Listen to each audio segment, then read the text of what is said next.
101,1 Radio Smart FM Makassar. Halo, selamat siang Smart Listeners. Apa kabar Anda siang hari ini? Semoga Anda juga tetap semangat ya untuk mengerjakan segala tugas-tugas Anda di siang ini.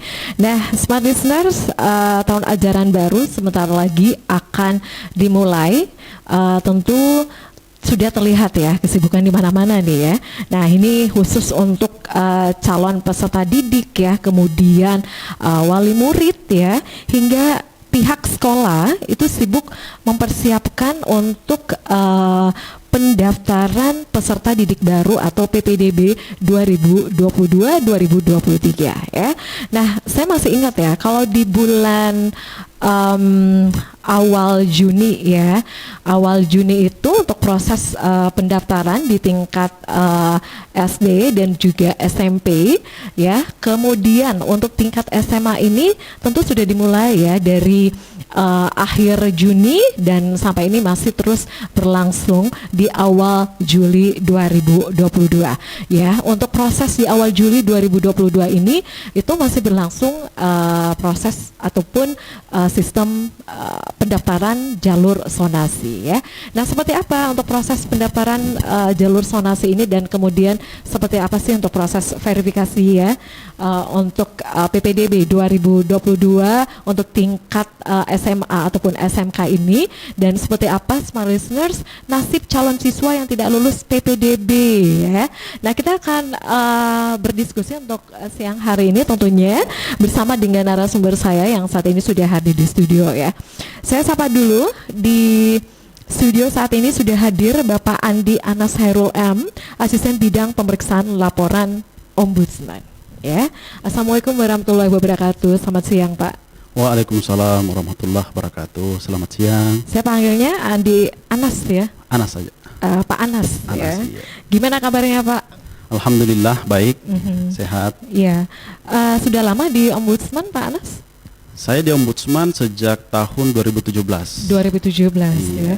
Dengar-dengar kalau sekarang ini ada sedikit perubahan ya di struktur Ombudsman untuk saat ini ya Pak ya. Ya, terkait dengan perubahan ya, per 1 Juli kemarin ketua atau kepala perwakilan kami itu berganti, yang awalnya dijabat oleh Pak Subhan selama 10 tahun, kemudian digantikan oleh Pak Ismu Iskandar per tanggal 1 Juli kemarin. Iya, seperti itu. Ya, jadi ada sedikit perubahan ya di struktur Ombudsman Sulsel ya. Baik, dan terima kasih Pak Anas ya sudah hadir di studio Smart FM, dan sedianya juga hari ini Smart Listeners kita juga akan berbincang ya bersama dengan beberapa narasumber ya. Ada Pak Harpansyah, Ketua PPDB 2022 Provinsi Sulsel, tapi karena kesibukan mendadak tadi ya, sehingga beliau itu mengatakan bahwa akan bergabung itu by phone ya. Kemudian juga sedianya akan bergabung juga di siang ini, yaitu ada Pak Subhan, mantan Kepala Ombudsman RI perwakilan Provinsi Sulsel ya. Semuanya itu akan bergabung tentunya by phone juga. Dan yang terakhir juga ada Pak Mustari SPD MM Wakasek Kesiswaan SMA Negeri 1 Makassar ya. Baik, seperti yang saya informasikan tadi ya Smart Listeners, tentunya untuk kesibukan ini sudah mulai terlihat ya dari awal akhir Mei malah ya akhir Mei malah ya, dan sampai di awal Juli 2022 ya. Baik, Pak Anas, sebelum kita lanjutkan perbincangan ini ya, kita akan break dulu untuk sesaat ya. Dan Smart Listeners, kami informasikan juga untuk siaran hari ini kita live ya di 101,1 Radio Smart FM Makassar dan juga di channel YouTube Smart FM Makassar. Jadi kalau Anda nih ya yang ingin bertanya seputar nasib calon siswa tidak lulus PPDB Provinsi Sulawesi Selatan ini seperti apa sih? Apakah ada kebijakan yang akan ditempuh ya, khususnya dari Dinas Pendidikan ya Pak Anas ya. Baik, kita break dulu untuk sesaat, dan Smart Listeners Anda jangan kemana-mana, kami akan kembali sesaat lagi. Ya, terima kasih Smart Listener. Anda masih bersama kami di hari ini, tentunya masih di Makassar Insight ya. Kita masih membahas nasib calon siswa tidak lulus PPDB tahun 2022 ya. Dan seperti kita ketahui ya, Smart Listeners, untuk proses pendaftaran PPDB 2022 ini sudah dimulai ya, dari tingkat SD, kemudian dari tingkat SMP, kemudian di akhir ya, kemudian di akhir Juni, kemudian masuk di Juli ya, untuk proses pendaftaran ya untuk tingkat SMA ini masih terus berlangsung ya. Dan untuk saat ini kita sudah terhubung juga bersama dengan Bapak Musari SPDMM Wakasek Kesiswaan SMA Negeri 1 Makassar. Kita langsung saja. Assalamualaikum warahmatullahi wabarakatuh, Pak Musari. Warahmatullahi wabarakatuh, Mbak Mirsa. Iya, gimana kabarnya Pak? Alhamdulillah kabar baik. Iya, baik. Pak Musari, terima kasih sudah bergabung juga bersama kami hari ini. Seperti yang saya informasikan ya, untuk proses pendaftaran untuk tingkat SMA ataupun SMK ini kan masih ini berlangsung ya, khusus untuk di awal Juli ini untuk proses pendaftaran untuk sisi ataupun sistem sonasi ya, jalur sonasi. Nah, Pak Mustari mungkin bisa memberikan gambaran dulu Pak untuk proses pendaftaran ya, hasil pantauan dari Pak Mustari ini sebagai Ketua Panitia dari PPDB Provinsi Sulawesi. Untuk PPDB ya, khususnya di SMA Negeri 1 Makassar ini seperti apa Pak? Pendaftaran untuk jalur sonasi itu kita mulai dari tanggal 4 sampai tanggal 6, kemudian verifikasinya pada tanggal itu juga, dan untuk verifikasinya pada hari ini terakhir, tanggal 7. Dan insya Allah besok adalah pengumuman dari hasil seleksi jalur sonasi tersebut. Ya, Pak Musari, sebelum dari sistem sonasi ya, untuk jalur sebelumnya itu bagaimana Pak dari hasil pengamatannya sebagai Ketua Panitia Pak? Untuk jalur non sonasi itu sudah aman, artinya mereka sudah mendaftar ulang, dan kami sebagai panitia di SMA Negeri 1 Makassar sudah melakukan pendaftaran ulang dan sudah menempatkan peserta didik yang lulus tersebut ke kelas-kelas yang sesuai dengan lintas minat yang diinginkan. Oke. Jadi sebelum jalur sonasi ini sebelumnya juga sudah dibuka pendaftaran ya untuk jalur lainnya, begitu ya Pak Musadi ya? Iya, betul-betul. Jadi pada non sonasi itu ada beberapa jalur, yaitu jalur prestasi yang terdiri dari prestasi akademik dan non akademik. Kemudian ada jalur afirmasi, ada juga jalur perpindahan orang tua, dan alhamdulillah tahun ini dan tahun kemarin itu sudah ada jalur untuk guru, anak guru. Oh, ada sistem ataupun jalur lainnya begitu ya Pak ya? Ya.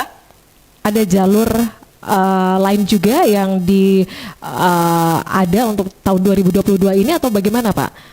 Untuk sistem itu tadi penerimaan. Yang jalur non sonasi itu tadi ada 5 tadi itu. Ada 5. Jadi ya. non sonasi ya, yaitu tadi ada akademiknya yang terbagi lagi menjadi 2, yaitu jalur prestasi akademik dan prestasi non akademik gitu. Kemudian jalur afirmasi, jalur perpindahan orang tua, dan jalur anak guru. Oke. Kemudian jadi untuk jalur non sonasi itu ada 50% gitu, dan ditambah nanti di yang sekarang berlangsung ini ada jalur sonasi itu 50% juga.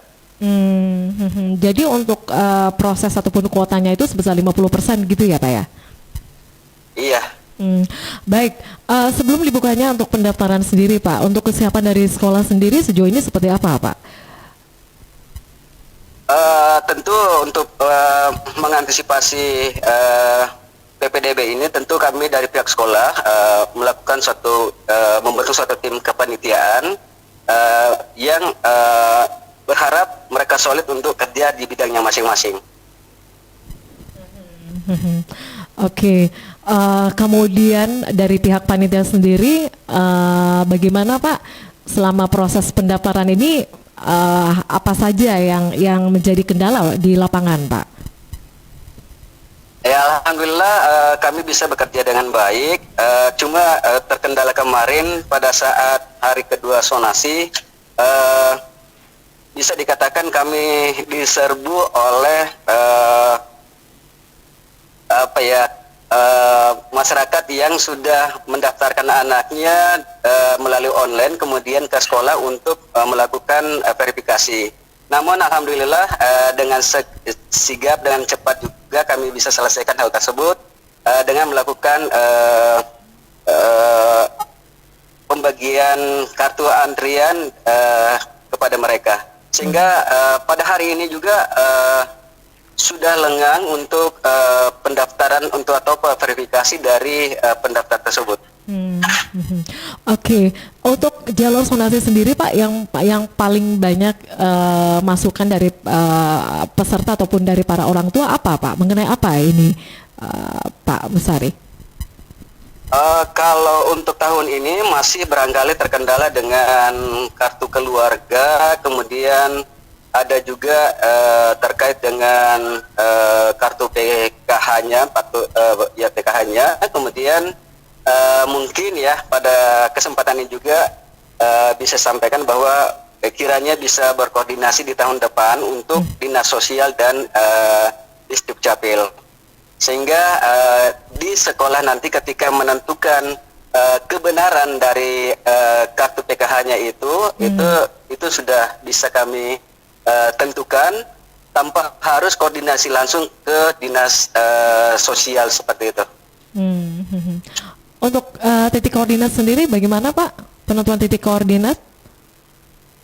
Alhamdulillah kalau SMA 1 titik koordinatnya semuanya tidak ada kendala yang kami dapatkan, karena untuk tahun ini juga pendaftaran itu kan sebenarnya pendaftaran offline ya, jadi kayaknya mix antara offline dengan offline, dan di mana itu orang tua dan peserta didik itu bersama dengan operator menentukan titik jarak dari rumah ke sekolah yang dituju. Jadi ada fakta integritas yang ditandatangani oleh orang tua ketika sudah ada kesepakatan jarak yang ditentukan oleh operator dan diperlihatkan kepada orang tua.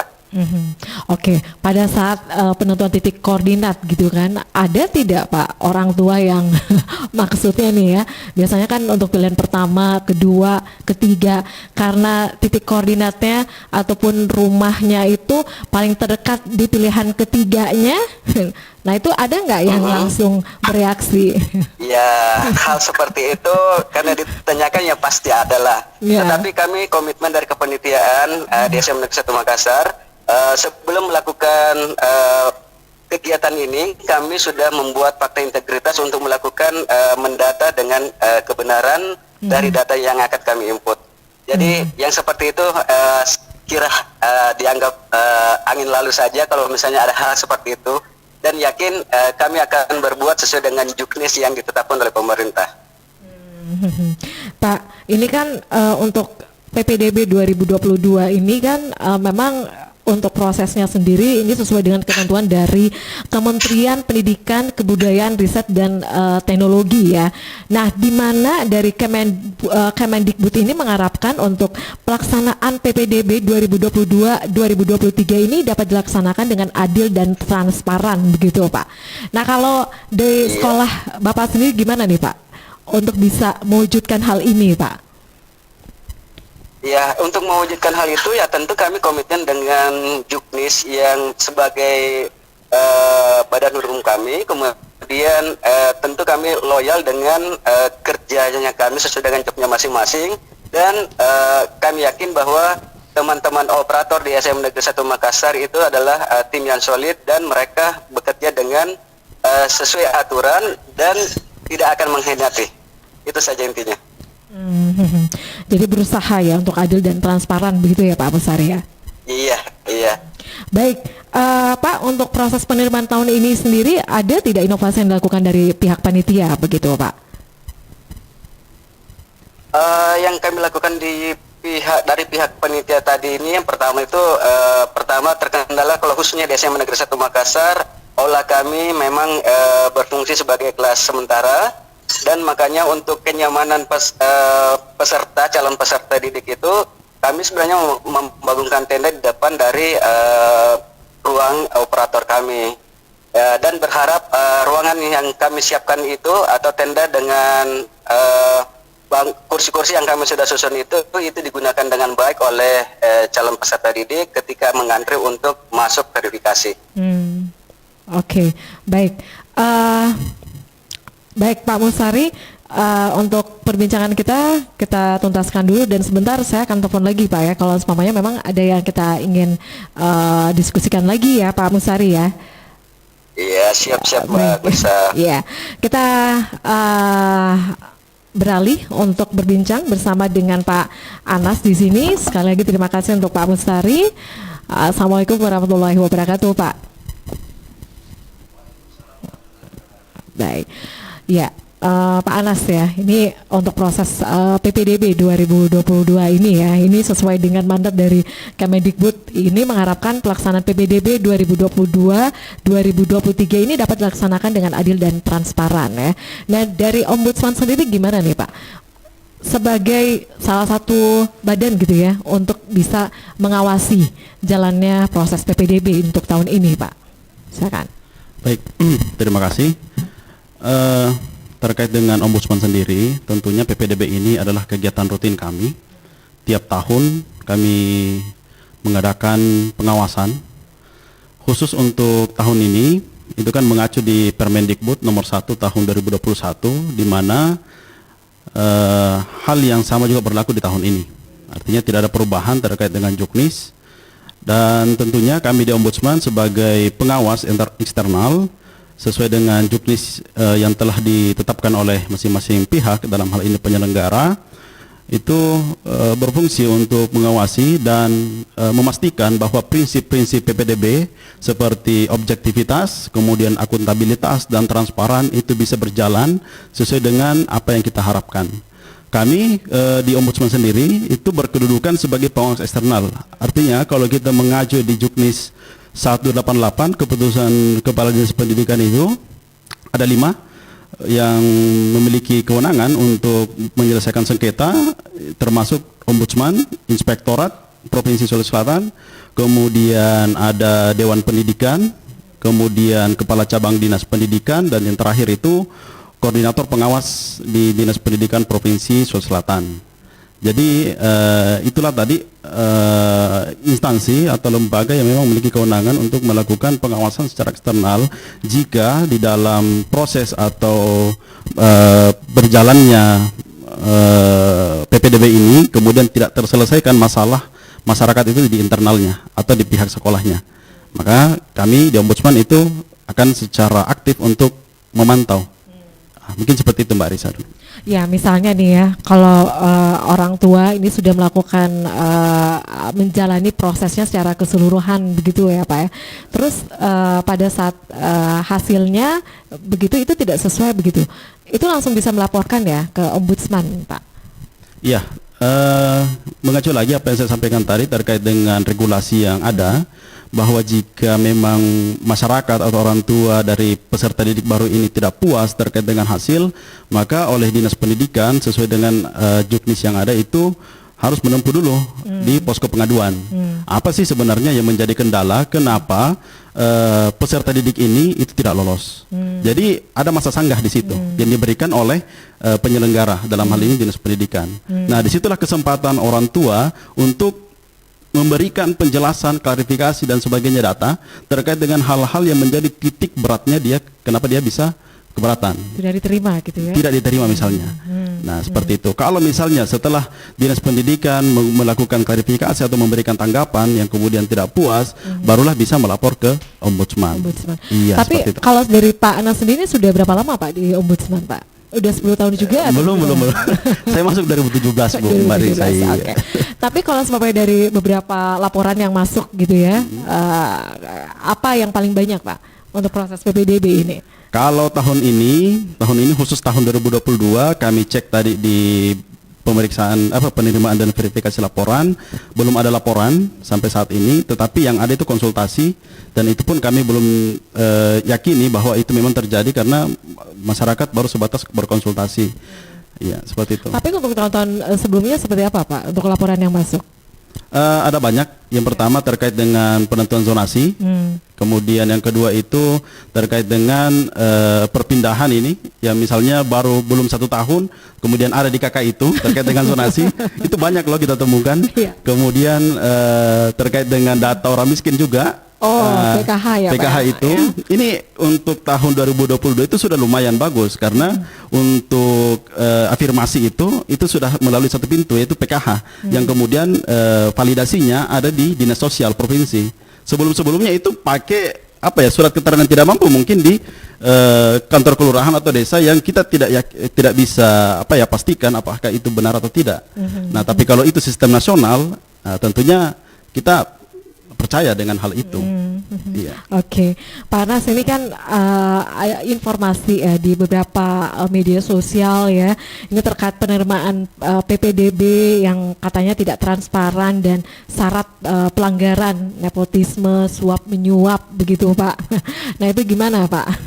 Ya tentunya kalau kita di media sosial, kami di Ombudsman kan menunggu aja Mbak laporan kan. Jadi kalau umpamanya ada masyarakat yang memang tidak puas atau memang ada indikasi bahwa mereka dicurangi, kami siap untuk menerima laporan. Ya. Oke, itu dari diinformasikan tadi oleh Pak Anas ya, dari beberapa laporan yang masuk, yang salah satunya itu terkait titik koordinat begitu ya. Betul. Kalau semuanya dari titik koordinat sendiri, mediasi dari Ombudsman sendiri bagaimana Pak? Kalau yang kemarin-kemarin ya, kalau dari kami itu kami cek secara langsung di sekolah.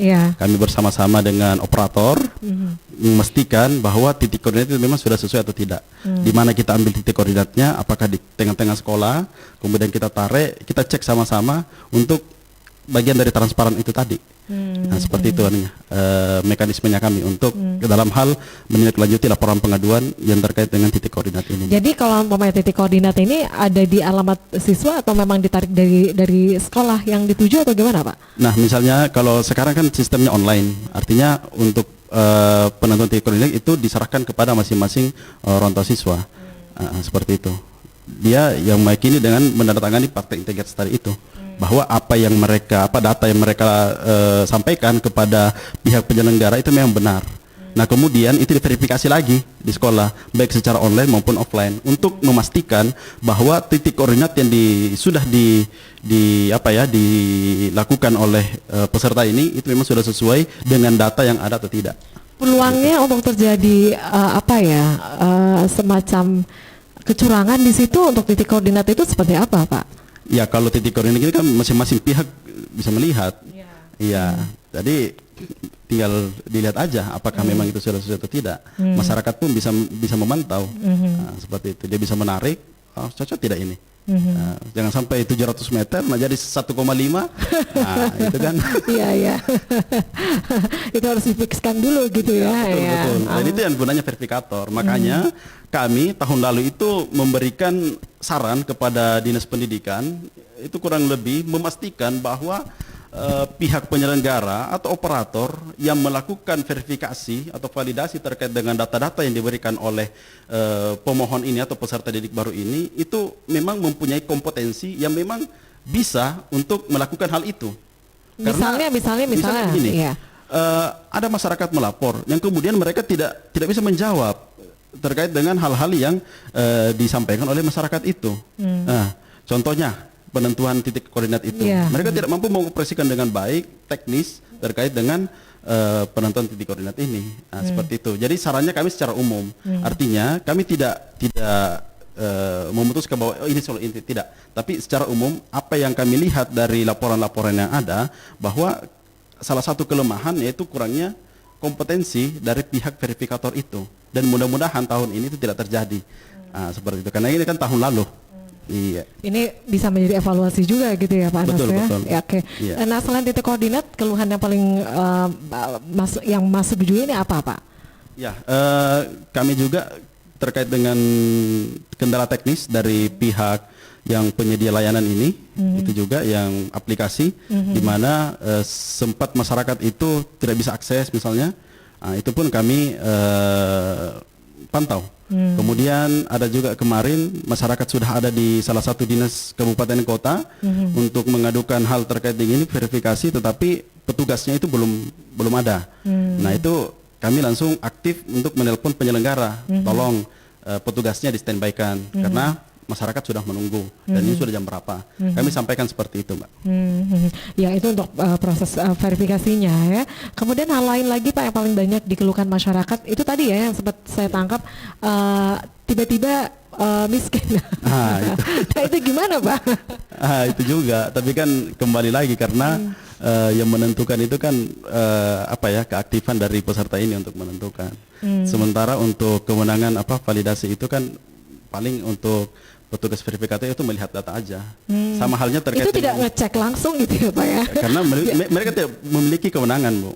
Sama yang memiliki kewenangan siapa Pak? Dinas terkait. Dinas Contoh sosial. untuk KK misalnya yang memiliki kewenangan untuk memvalidasi bahwa ini benar atau tidak, itu kan Dinas Capil untuk mematchkan apakah memang ini bukan ini asli misalnya ya kan. Kemudian untuk PKH misalnya itu memang sudah terdaftar tidak. Nah ini instansi yang mengeluarkan itu yang memiliki kewenangan dalam hal dinas sosial untuk PKH-nya atau keterangan tidak mampu atau dinas capil terkait dengan data kependudukannya. Nah ini yang sebenarnya menjadi kendala karena sampai sekarang itu belum match. Artinya pihak sekolah mungkin sampai saat ini kalau saya dengar tadi penjelasan dari Pak Wakasek itu belum bisa mengambil secara langsung operatornya untuk melihat apakah ini memang sudah tepat ini PKH-nya sudah sesuai atau tidak. Nah itu yang saya dengar tadi. Padahal waktu kami duduk bersama terkait dengan sosialisasi PPDM ini, tentunya harusnya ada ruang di mana untuk penentuan bahwa yang bersangkutan ini memang termasuk dalam program PKH atau tidak. Kemudian kartu keluarganya itu memang sudah sesuai dengan dengan ketentuan yang berlaku atau tidak, mereka ini harusnya duduk bersama sebelum memutuskan atau mengeluarkan pengumuman. Jadi pihak dinas sosial dihadirkan, kemudian pihak disdik dihadirkan, dinas capil dihadirkan, kemudian rembuk bersama menentukan cocok tidak semua datanya, baru dikeluarkan seperti itu. Ini untuk menghindari potensi-potensi dari penyimpangan yang ada. Nah, seperti itu. Ya, karena ini menjadi satu peluang juga Pak betul, ya, penyimpangan penerimaan PPDB. Ya, kedepannya ya mungkin seperti yang diinformasikan oleh Pak Anas tadi ya, itu lebih cross check lagi dari pihak sekolah sebelum mengeluarkan pengumuman ya. Oke, Pak Anas kita break dulu ya untuk sesaat dan Smart Resource mungkin ada juga ingin bergabung ya bersama kami untuk perbincangan kita hari ini tentunya masih di Makassar Insight ya, dan Smart Resource Anda jangan kemana-mana, kami akan kembali sesaat lagi. Kita terhubung bersama dengan Pak Subhan ya. Kita sudah terhubung dengan Pak Subhan. Beliau merupakan seorang mantan Kepala Ombudsman RI perwakilan Provinsi Sulawesi Selatan yang sudah menangani berbagai macam keluhan ya terkait PPDB ini selama kurang lebih 10 tahun ya. Kita coba lagi ya. Assalamualaikum. Baik. Kita masih mencoba untuk menghubungi Pak Subhan ya, dan sepertinya kita masih mencoba untuk menghubungi beliau dan tadinya Pak Subhan ini akan bergabung ya bersama kita di studio, tapi karena ada informasi tadi yang disampaikan ya bahwa beliau tidak sempat ataupun tidak bisa bergabung, dan beliau akan bergabung bersama kita melalui by phone ya. Saya coba lagi menghubungi Pak Subhan. Baik, sambil menantikan hubungan telepon ya dengan Pak Subhan. Assalamualaikum warahmatullahi wabarakatuh. Halo. Iya. Ya, terima kasih Pak Subhan untuk kembali bersama kami ya di siang ini Pak Subhan. Baik, Pak Subhan. seperti yang diinformasikan tadi ya, bahwa untuk proses penerimaan PPDB ini tentunya dari Kemendikbud ini mengharapkan untuk pelaksanaan PPDB 2022-2023 ini dapat dilaksanakan dengan adil dan transparan ya. Nah, sebagai ketua ya, Kepala Ombudsman RI Perwakilan Provinsi Sulawesi Selatan kurang lebih 10 tahun ini Pak Subhan, mungkin bisa share juga nih Pak, persoalan-persoalan apa saja sih terjadi ataupun peluang apa saja di mana terjadinya penyimpangan gitu ya pada saat proses PPDB ini berlangsung Pak Subhan. Iya. Wabarakatuh. Waalaikumsalam warahmatullahi wabarakatuh Pak.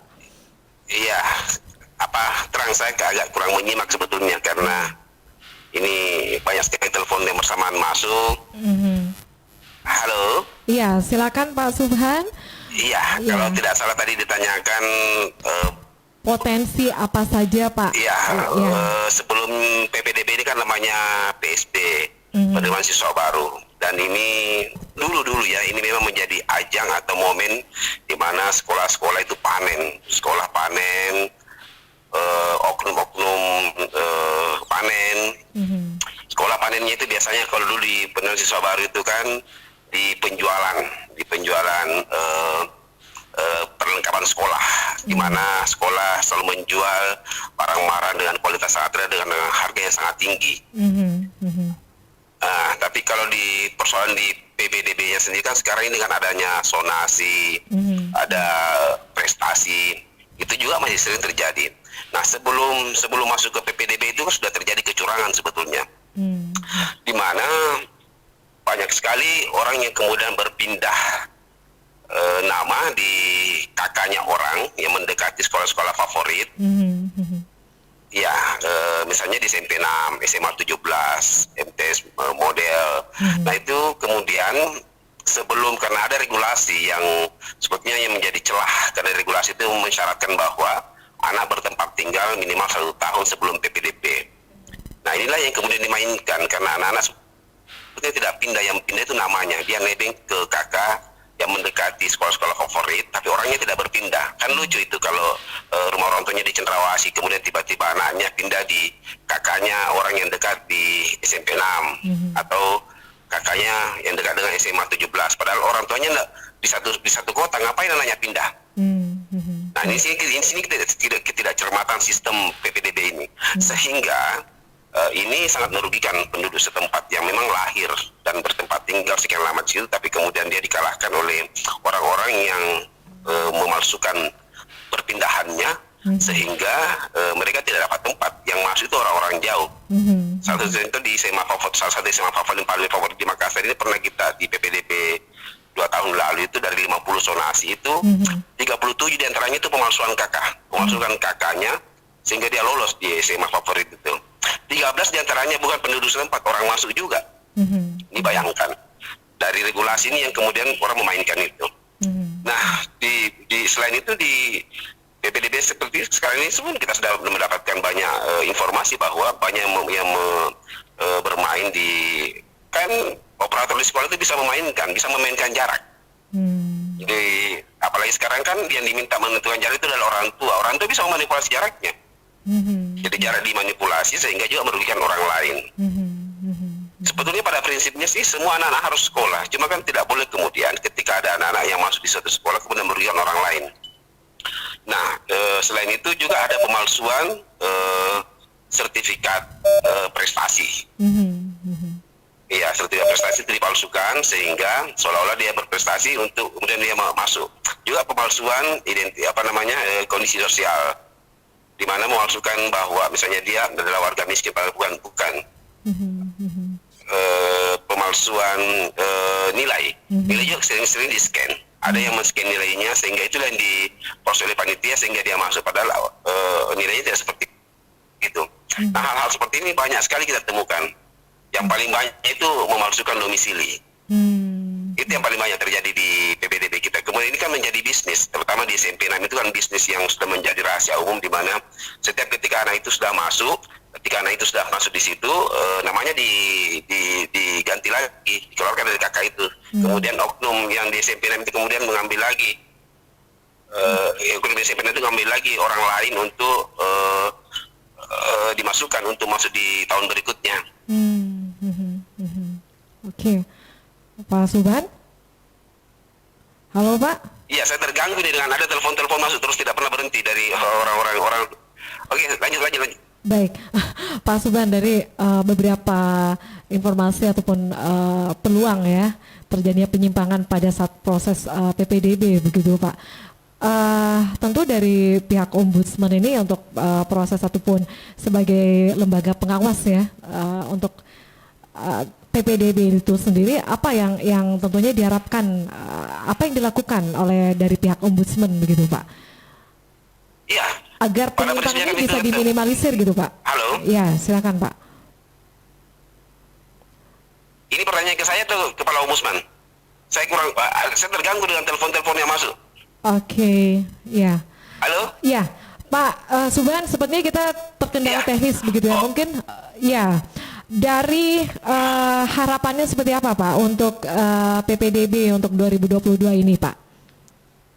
Iya, sebetulnya kan PPDB itu kan harapan kita bahwa seluruh anak-anak masuk bersekolah ya. Ini kan memang kenapa kemudian selalu terjadi masalah karena tingkat ketersediaan tempat duduk di tingkatan lanjutan itu tidak sesuai dengan yang lulus. Misalnya di SD itu yang lulus misalnya 15.000, tapi yang tersedia hanya setengahnya. Demikian juga SMP yang tersedia sekian, tapi yang tersedia di SMA setengahnya. Nah, untuk itulah kemudian sebetulnya masyarakat tidak harus memilih sekolah negeri. Dia bisa ke sekolah swasta, apalagi sekarang ada swasta yang bersubsidi penuh. Artinya kan sekarang ini orang-orang selalu kan takut ke swasta. Pertama karena berbayar. Sekarang ada swasta bersubsidi penuh. Saya tadi dapat menangkap tadi pertanyaannya apa yang dilakukan Ombudsman. Ombudsman sangat proaktif selama ini. Jadi banyak sekali temuan yang kita temukan. Saya selama 10 tahun di Ombudsman, ketika terjadi maladministrasi dalam proses masuknya orang itu kan kita merekomendasikan untuk dikeluarkan. Cuma kan memang lagi-lagi bahwa sebetulnya mau bersekolah di tempat-tempat favorit biasanya orang tua siswa yang dia bangga ketika anaknya bersekolah di SMP 6, bersekolah di SMA 17 sehingga menempuh berbagai cara, termasuk pelanggaran hukum. Nah, ini lagi yang kadang-kadang menjadi pertimbangan bahwa ketika anak itu kita minta dikeluarkan itu kan kondisi berpengaruh terhadap kondisi psikologinya. Tapi sebetulnya kalau ini terus kita lakukan, terus kita memberikan toleransi, maka ini tidak akan benar selesai. Maka saya berharap, saya kemarin menyampaikan kepada Kepala Dinas Pendidikan Kota Makassar, Pak Muhyiddin, dan Kepala Dinas Pendidikan Provinsi Selatan, Pak Setiawan, bahwa tahun ini harus ada yang dipenjarakan. Kalau tidak berhenti permainan. Selama tidak ada tindakan tegas, sanksi tegas, maka proses PPDB itu selalu dicederai dengan perbuatan-perbuatan oknum yang menjual, yang mengambil keuntungan dari proses ini dengan melakukan kecurangan. Karena ada banyak orang tua yang rela mengeluarkan uang banyak demi memasukkan anaknya di sekolah tertentu atau sekolah-sekolah favorit. Baik. Tapi Ombudsman kan kemudian tidak berada di semua tempat pada saat yang bersamaan. Jadi memang dibutuhkan partisipasi masyarakat untuk berani melaporkan ke Ombudsman. Oke, baik. Karena ini sebuah tahapan yang berjalan, maka ada namanya reaksi RCO, respon cepat Ombudsman. Jadi begitu hari itu dilaporkan, hari itu juga kita tindak lanjuti agar itu anak itu bisa terselamatkan. Baik. Tapi yang paling penting sebetulnya adalah bagaimana kemudian pemerintah menyiapkan ketersediaan tempat duduk dan sekolah dengan kualitas yang sama. Tidak ada lagi sekolah-sekolah favorit. Kalau selalu sekolah favorit, maka orang semua berkumpul, mau semua bersekolah di SMP 6, semua mau bersekolah di SMA 17, semua mau bersekolah di MAN Model, di MTS. Nah, maka tugas pemerintah adalah mensamaratakan seluruh kualitas pendidikan, termasuk SDM guru-gurunya, sehingga kita anak-anak di sekolah manapun dia bangga, orang tua juga merasa bangga, dan jangan ada lagi stigma favorit, karena stigma favorit itu yang kemudian dimanfaatkan oleh sekolah untuk meraup keuntungan dengan cara yang tidak benar. Baik, ya. perlu dilakukan pemahaman begitu ya Pak Subhan ya kepada masyarakat khususnya kepada orang tua begitu ya. Baik, terima kasih sekali lagi Pak Subhan sudah bergabung bersama kami hari ini. Iya. Selamat melanjutkan aktivitasnya Pak. Assalamualaikum warahmatullahi wabarakatuh. Terima kasih. Baik. Ya, dari Pak Anas sendiri tadi sudah mendengarkan ya bersama dengan Pak Subhan, apa yang ingin disampaikan Pak Anas? Harapannya Ya. Harapannya kami di Ombudsman, karena kan konstitusi kita di pasal 31 ayat 1 bahwa masyarakat itu berhak atas pendidikan. Tentunya itu yang menjadi harapan kita bersama, pemerataan di mana akses masyarakat untuk pendidikan yang layak, yang baik, kemudian yang baik, kemudian berkualitas, itu tentunya masyarakat bisa dapatkan. Cuma yang menjadi titik kendala di sini, ya meskipun konstitusi kita sudah menjelaskan bahwa 20% dari anggaran kita itu kan dialokasikan untuk dunia pendidikan, tetapi faktanya untuk pemerataan itu kan belum sampai ke situ. Cita-cita itu kan belum sampai ke situ. Itu yang terus kita kita usahakan bersama semaksimal mungkin. Kami sebagai lembaga negara yang memang bertugas untuk mengawasi penyelenggaraan pelayanan publik itu ingin memastikan bahwa hal-hal apa yang dicita-citakan oleh negara itu memang kita akan tujuannya ke sana. Seperti itu.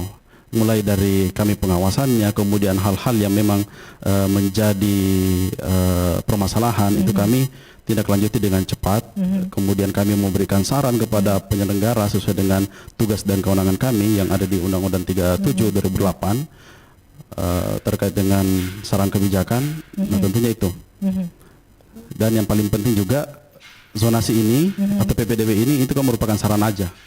Ini sarana supaya masyarakat itu mendapatkan akses pendidikan. Tugas pemerintah itu berat untuk memeratakan semua potensi-potensi yang ada supaya masyarakat itu bisa mendapatkan pendidikan yang baik dan berkualitas sesuai dengan haknya. Mungkin seperti itu Pak Mirsa. Baik. Jadi untuk masyarakat juga nih yang mungkin ada keluhan atau apa ya seputar PPDB ini itu bisa langsung aja juga ya. Keluhannya itu bisa nelfon ya ke Ombudsman ya. Untuk keluhan atau apabila masyarakat yang merasa dirugikan misalnya, jangan hanya terkait dengan PPDB, semua layanan publik, mulai dari capil misalnya atau di rumah sakit misalnya, karena ruang lingkup kewenangan dari Ombudsman dalam pengawasan pelayanan publik itu luas. Iya, baik. Nomor yang bisa dihubungi Pak? Nomor yang bisa dihubungi ada di 0811 236 3737. Kemudian ada juga di pengaduan Ombudsman Sulsel. Kemudian bisa di WA tadi, Instagram boleh, dan semua kanal kami buka. Baik, iya.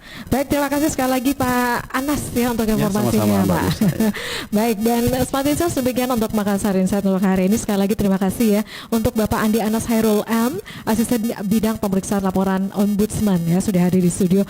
Kemudian juga Pak Subhan, mantan Kepala Ombudsman RI Perwakilan Provinsi Sulawesi Selatan, dan juga Pak Musari, SPDMM Wakasek Kesiswaan SMA Negeri 1 Makassar. Dan dari lantai 3 Gedung Tribun Timur Makassar, saya Mirsa Arianti pamit. Selamat siang. Assalamualaikum warahmatullahi wabarakatuh.